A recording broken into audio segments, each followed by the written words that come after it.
Okay, well, we're going to put our doors back on. This door here is one that just press fits. Just get it behind the sink, set it in. And there it is. This one here is a little bit trickier. You got to get started on the bottom here. Get behind the molding. And over and press fit there. So that's an easy door to get on. These panels and the molding on the bottom, I timed how long it took. It was 7 minutes to put everything back on. Line up the bolt holes, screw them in, and we were done. Now I want to show you the access door to the tub. Got some nice hinges, Tractor Supply. And again, the door handles make it nice for removing the boards.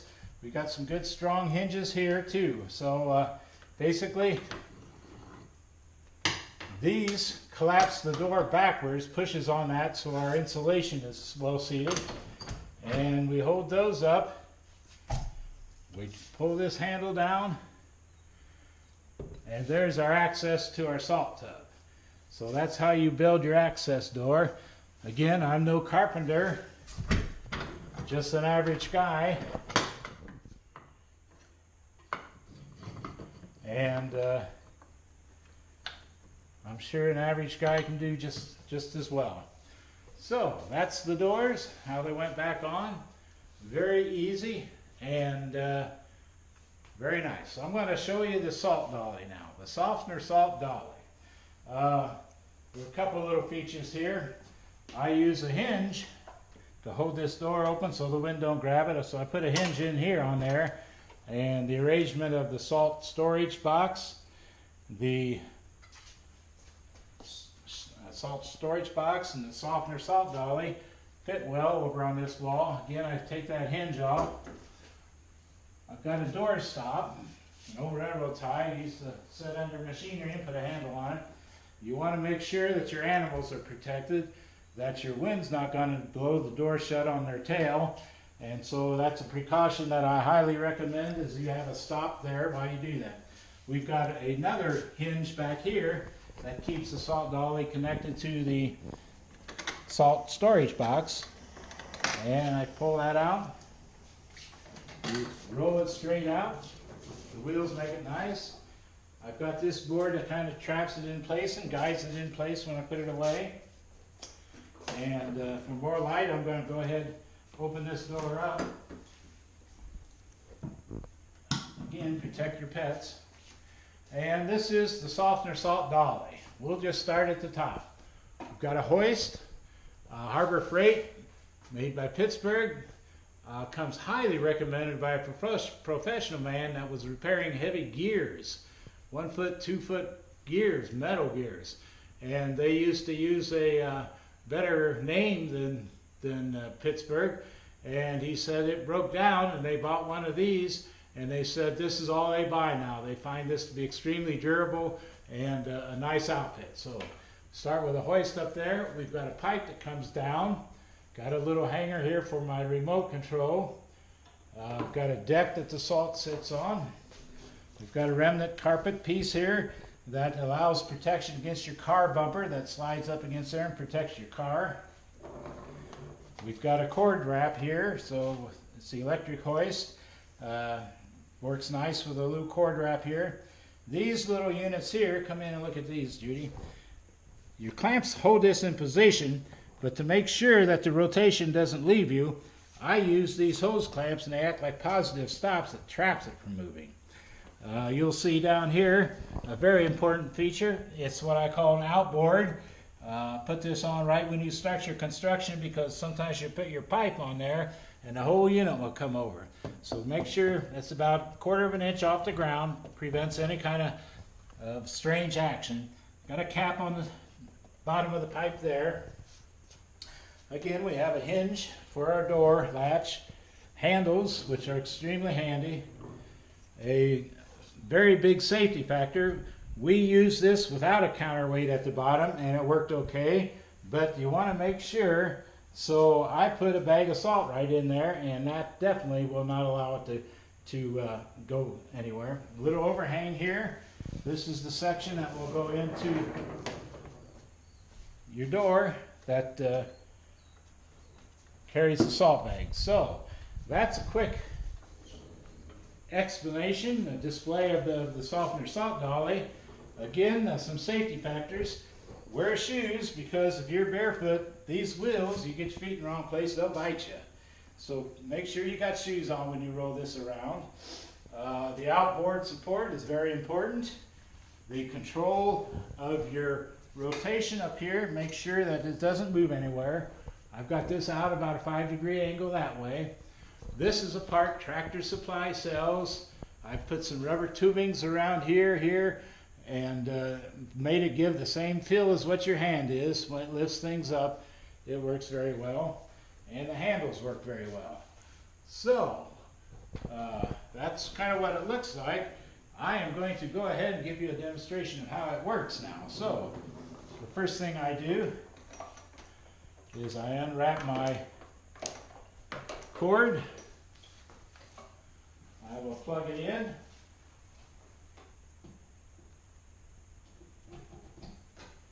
And we will go to the car.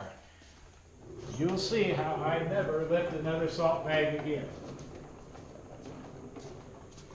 I put the edge with the carpet remnant on the bumper, make sure we don't scratch anything. I don't think it would anyway.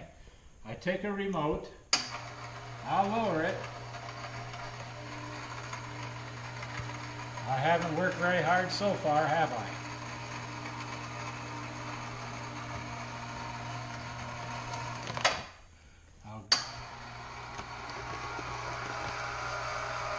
Grip my bag.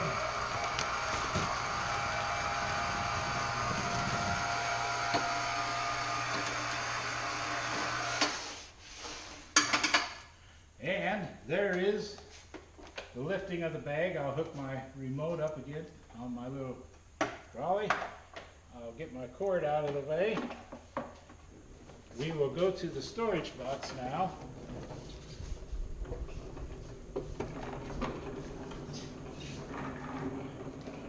We will set this down as if we were going to put it in storage.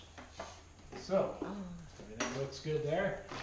We'll just shove it over to the side. I'll hit my down button.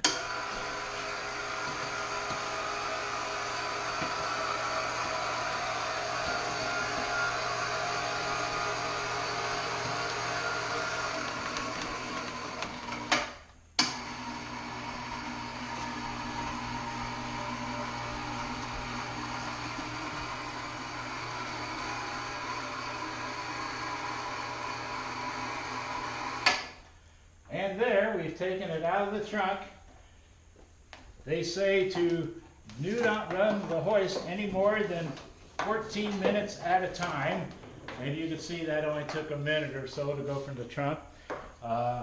There's enough rest in between. I usually do 7 bags, get them all put in the storage. Usually the last bag I'll leave on top here. That way the next time that I fill salt, I don't have to lift it. I just roll it over and put it in the salt bin. So now we will go from the storage to the salt tub.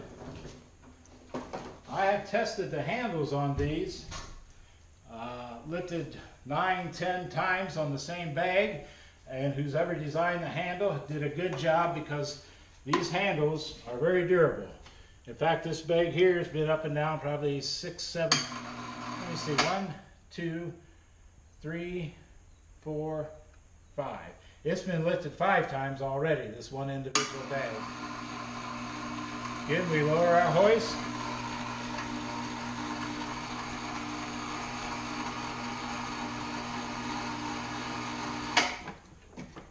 Connect the bag.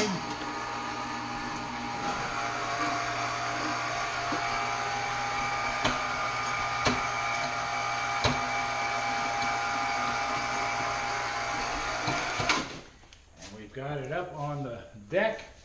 I will now lower it.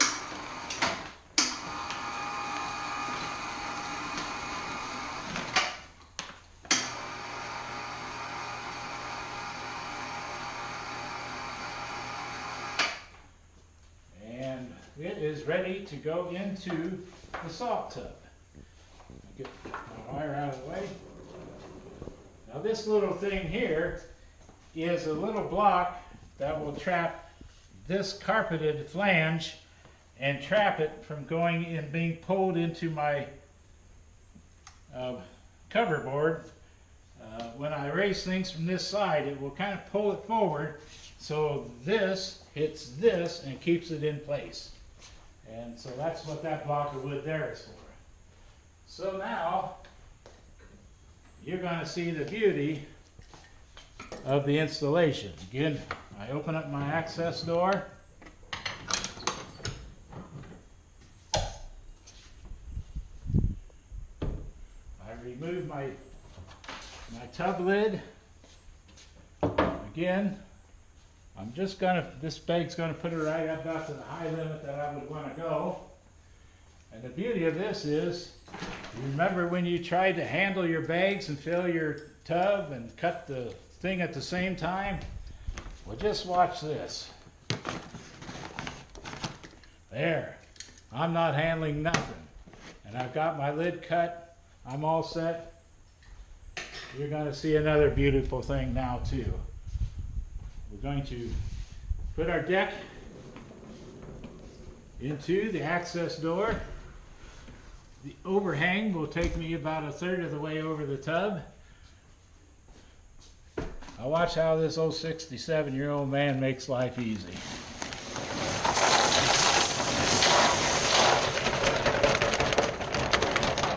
There, how does that compare to the old days when you had one hand and your knee up and you're cutting it open at the same time and trying to fill it? Isn't that a lot smarter, a lot easier? The bag comes out nice and neat. We use these to sometimes hold some of our trash. I'll put it over here.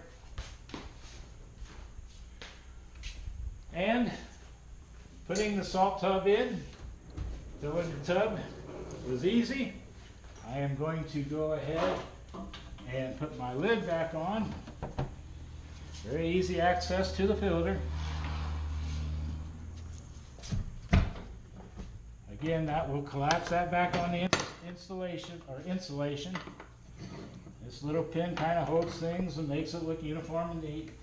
There you go with that. Now, I am going to go ahead, while I've got the extension cord out, and I am going to pick up a bag and put it on my deck.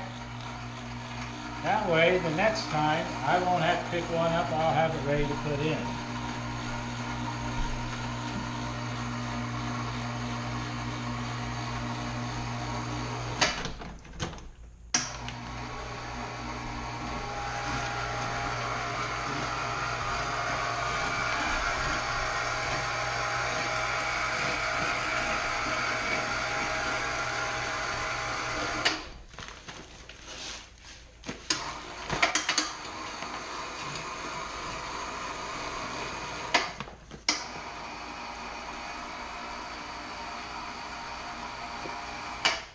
Positive stop there so you don't burn your money or your motor out. I like to square things up when I do things, so I'll square that up. We are now done until the next bag we want to put in. So I will take and wrap my extension cord up.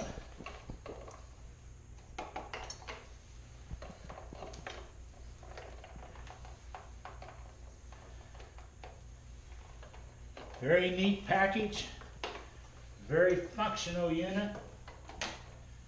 I don't see how you can make life any easier for putting salt into a salt tub. All right, I'm going to put my dog protector tail block over there, and I'm going to aim at an angle and catch that back big block.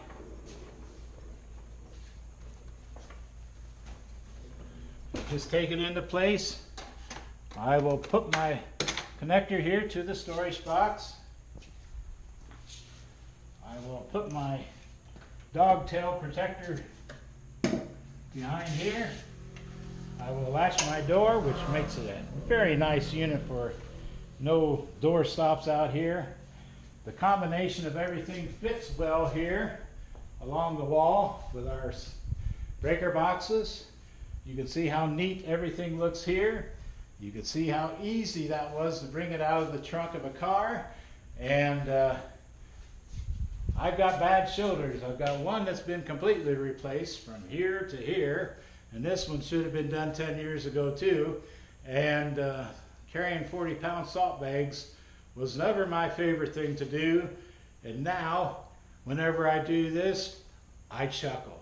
I just get entertained by it because I'm so proud of the outfit and how it works. So I'm going to look at my notes now, see if there's anything else that's very important. Let me see. The DuraCube iron out. We were tested for iron, whether we needed to have iron out bags as opposed to just regular salt, and they said we didn't need it. But we used the regular salt for quite a while, and I noticed this residue film was coming on my shower. And not a big deal. It took 2, 3, 4 months or so, but you can see, well, that didn't look as clean as it used to. So I switched to the iron out, even though they said we didn't need it. And since then, we've cleaned the shower off back to where it was, and we do not have that residue on there, that film. And I saw on a Google looking at salt bags where they talked about how iron out will clean your pipes and keep them cleaner, and I could see for a fact that iron out has kept the residue down. So I would recommend, even if you don't need the iron out, spend $1 or $2 more a bag and keep things nicer and neater. Maybe in the long run, $1 or $2 more a bag is worth it. Again, the handles are extremely strong. Some of these bags, I tested it like 9, 10 times on one bag to make sure I didn't get into a problem with the lifting. The design of this is, somebody did a wonderful job on that design.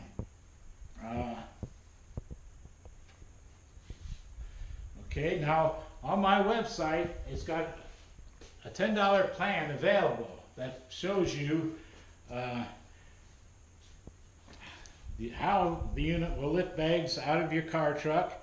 The units will lift bags into the storage box. The unit will lift bags out of the storage box and make emptying bags into salt bags very easy.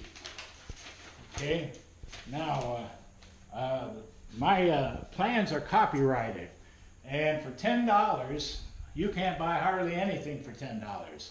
I guarantee you, I've given you enough pictures, you could probably try to build this yourself.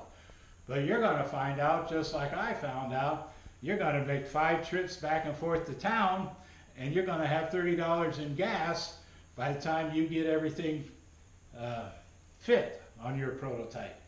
And so for $10, I think you get the guidance you need to put this together with not too many extra trips to town.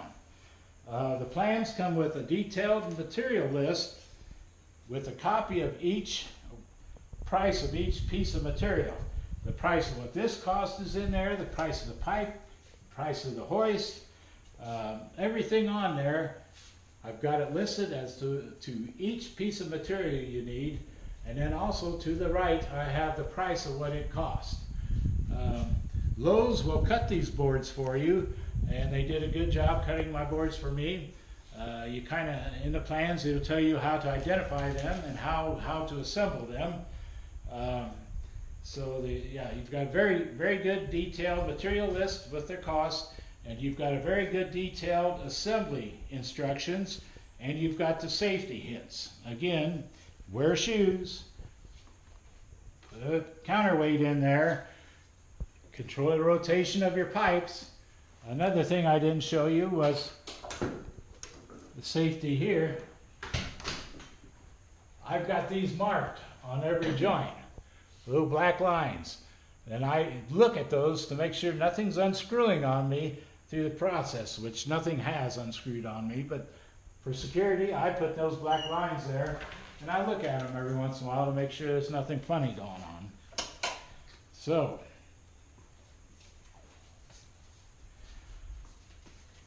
I want to ask again to honor my copyright. I know you can download plants for $10 and give them to all your cousins and friends and aunts and uncles. I ask for $10 that you honor my copyright and you don't pass my plans around. And also I want to make a little plea, I guess. I don't know if you call it a plea. I just would like to have a donation to help cover the website that I am paying for. If you find any of the website that I have is helpful in anything, whether it's in the Mow Right By, whether it's the Softener Salt Dolly, or in the next segment of Home Helpful Hints, it costs me $200 annually to keep the website up. So if you just want to chip in $5 or $1 to help other people find things that might help them in any of those sites, I would appreciate it. But that is the demonstration of the Softener Salt Dolly, and it's very true on the slogan, you'll never lift another salt bag again. And if you've got bad shoulders, you're going to want something like this. If you're carrying your bags down the basement steps and you're realizing how dangerous it is and how, I shouldn't say stupid, but after you build it down there you realize you made a mistake. You've seen the water system, how to set it up against an interior wall of your garage. You see how the geothermal has interacted and helped energy costs be lowered with the water heater.